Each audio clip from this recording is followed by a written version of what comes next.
บายดีและสวัสดีเด้อผมเป็นพี่น้องสาวยูทูบทุกท่านเนาะบ่ว่าจะเป็น FC ทางฝั่งไทย FC ทางสปปลาวเฮานะพี่น้องเนาะการมาพบมาพอกับช่อง YouTube ของ Hunter Channel กันคือเก่ามื้อนี้เนาะเสาร์วันอาทิตย์เบิดมื้อพี่น้องเอ้ยพุ่นนี้ เสาร์วันอาทิตย์เบิดมื้อมื้อนี้สำหรับมื้อนี้ก็สิพาพี่น้องมารอเบิ่งหมู่คุณของเฮาคือเก่าพี่น้องเอ้ยส่วนนี้ก็ฝนตกเนาะหลังจากเช้านี้ก็พยายามรีเนาะพยายามรียามตรงกะบ่มานปานใดแม่เพราะว่ามันก็นำมันก็เริ่มลงแล้วพี่น้องเอ้ยก็เริ่มมีแสงแดดแสงหยังแล้วนี่เนาะก็สิพาพี่น้องมาเบิ่งหมู่คุณของเฮาคือเก่าพี่น้องเอ้ยเนาะแล้วหมู่คุณของเฮาก็เริ่มแบบใหญ่แล้วเนาะสำหรับคอกนั้นเนาะอันนี้รุ่นจิ๋วเนาะรุ่นสืบทอดหมูก็ยังโบราณพี่น้องเลยพอขอกบ่ห่างเนาะแต่เพื่อนเขาได้เลี้ยงมาแล้วก็คันมีก็เลี้ยงต่อเนาะคันโมมีก็เฟ้นหามันเนาะเฟ้นหามันคือเก่าก็สิพาพี่น้องมาให้เบิ่งเนาะหมูขุนเนาะสำหรับแม่พันธุ์ก็เซลแล้วพี่น้องเลยบ่ได้ละบ่มันมีแต่พิจารณากันใหม่เนาะว่าสิเฮ็ดอะไรต่อสิแก้ไขแม่เก่าหรือสิเอาแม่ใหม่มากกะเบิ่งอีกก่อนมาหนึ่งเนาะเสียเวลาเสียเงินเกลือไปกะ2-3 เดือนพี่น้องเลยบ่ได้บ่ผ่านเนาะตะกี้ยังแบบรอถาเบิ่งคือมาปัจจุบันนี้ก็แมนว่ามั่นใจแล้วว่าบ่มีเนาะบ่มีลูกโอเคเนาะก่อนจะไปหับชมหมู่คุณก็อย่าลืมกดติดตามด้วยกดไลค์กดแชร์เนาะเป็นกำลังใจให้ช่อง YouTube ของ Hunter Channel เนาะเพียงเนาะ Hunter ยูทูบเบอร์พ่อกระเทินพี่น้องเลยบ่ได้มีรายดอกรายได้นะเพิ่นอีหยังดอกแต่ว่ามีจิตใจมักหักในการทำคลิปเนาะเห็ดคลิปให้พี่น้อง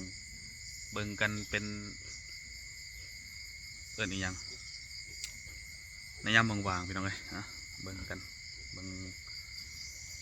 ใส่ส้มกันไปซื้ออะไรพี่น้องเลยบ่ได้มีหยังมากมายเนาะสิว่ามีรายได้คือเพิ่นกับบ่มีดอกพ่อกระเทินซื่อๆนะโอเคเนาะไปเบิ่งกันเนาะเดี๋ยวเราชิมาเริ่มจากแม่พันธุ์ก่อนเนาะพี่น้องเนาะเริ่มจากแม่พันธุ์แล้วก็ลูกมันเนาะมาเอาเบิ่งกันเลยนี่เนาะ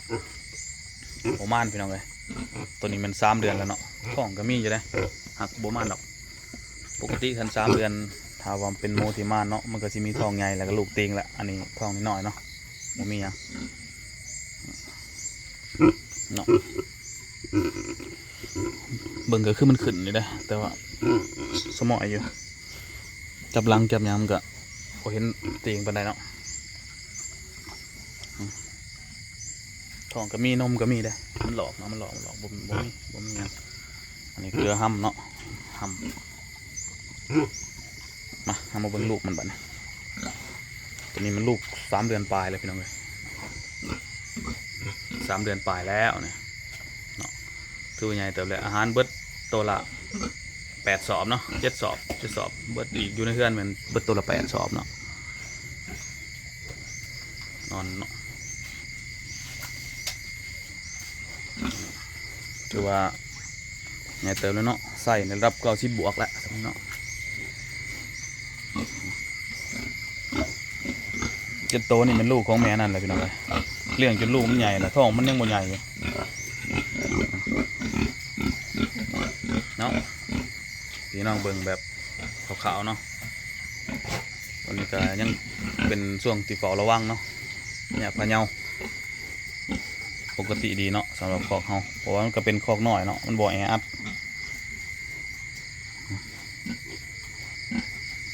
คอกน้อยบ่แออัดปานใดเนาะแล้วก็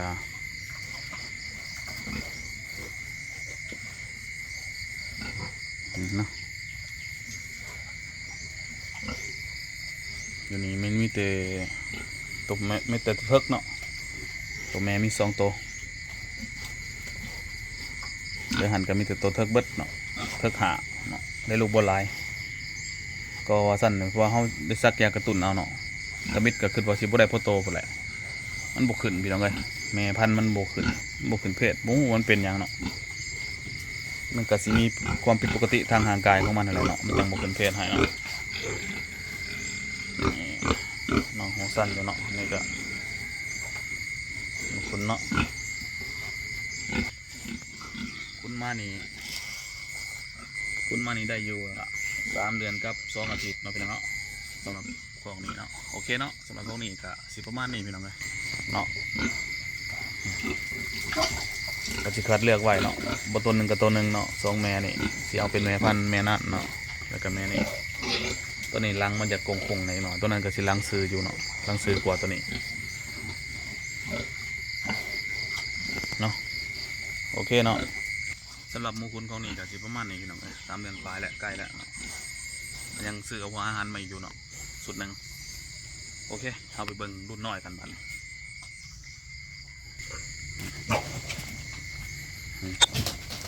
ตัวนี้แม่นแม่มันนี่ลูกบ่ได้เนาะลูกบ่ได้ก็เลยเอาออกแล้วเนาะยังเหลือแต่ลูกมันบ่มีแม่ต่อเนาะตัวนี้สิเลือกหามาต่อเนาะเบิ่งกันไปว่าสิเป็นอะไรเนาะตัวนี้กินดีเนาะเหลือมงามสร้างวิตามินไปเรียบร้อยแล้วเนาะ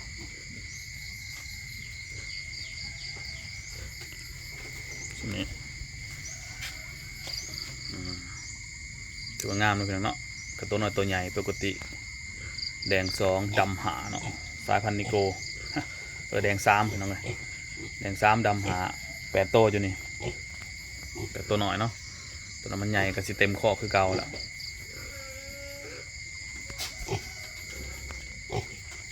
สำหรับคอกะเปื่อนๆนิดหน่อยเนาะพอฝนตกบึดขึ้นนะฝนลินมันนี่ก็ขึ้นสิมืดแล้วเนาะแดดออกแล้วโอเคเนาะเพื่อนเนาะนี่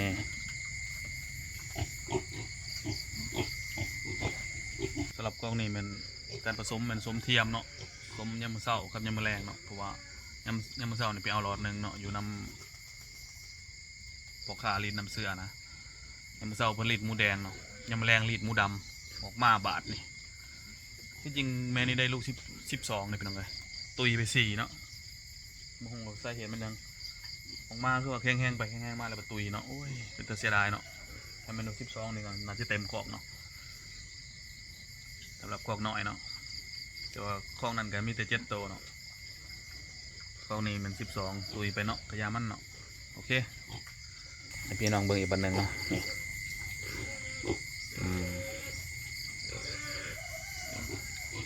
นี่งามๆพี่น้องเลยช่วงนี้มันกำลังกินดีเบอร์ 1เฮาจะไปลืมมัน ตัวนี้นะสิเอาเป็นแม่พันธุ์ได้อยู่เนาะตัวแดงเนี่ยเพราะว่าก็งามอยู่เนาะนมกะลายเลี้ยงคุณไปใหญ่มากกะบางเทือเนาะก็เลือกไว้เนาะเอาเป็นแม่ต่อเนาะ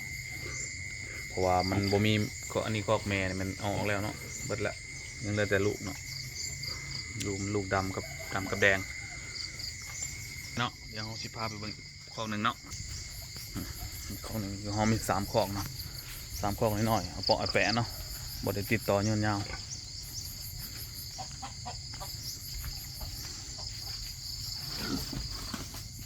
นี่ตัวนี้มีอยู่3เนาะ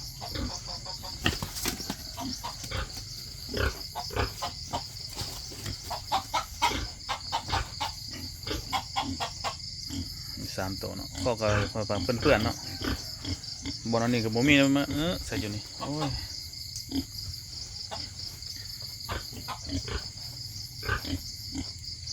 มี3 ตัวกะสิคุณไปตามอันนี้แหละตามเขามีถ้าละแม่นั่นก็สมไป2 เถื่อกันเลยเนาะเบิ่งรวมก่อนจะหน่อยสิพาพี่น้องไปเบิ่งแม่มันเนาะแน่ไอ้เลย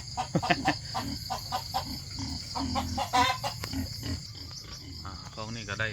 คุณในเดือนปลายเลยพี่น้องประมาณหลังจากแง่แม่ตัวนี้ลูกตัวนี้ประมาณ5 มื้อเนาะคือว่าขึ้นเพศแล้วก็สมแล้วพันมาอีก15 มื้อ16 17 มื้อเนาะเห็นขึ้นเพศตรงบัดไหนเลยโอ้เนาะก็เลยสมไปอีกปัจจุบันผ่านมาได้นานแล้วเนาะได้20 ไปมื้อแล้วคือว่าขายรอบหนึ่งแล้วว่าหมูนี่ผสมแล้วเนี่ยมีอายุ21 มื้อรอบนึงอันนี้ก็ได้อยู่คือมันตี29เนาะพอดีครบเดือนหนึ่งเนาะก็ ไก่เลยเนาะยังอีกมือสองมือก็หอดเนาะโอเคเนาะไอ้เบิ่งหมูลูกคอกเด้อหมูลูกคอกโมเมนต์หมูนำเขาเนาะลูกคอกเอาจากคอกเขาเองเนาะมันก็บ่ขึ้นทางหลังนะกะ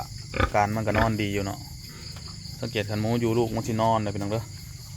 กินอาหารแล้วก็สินอนมันจะอิ่มได้เนาะ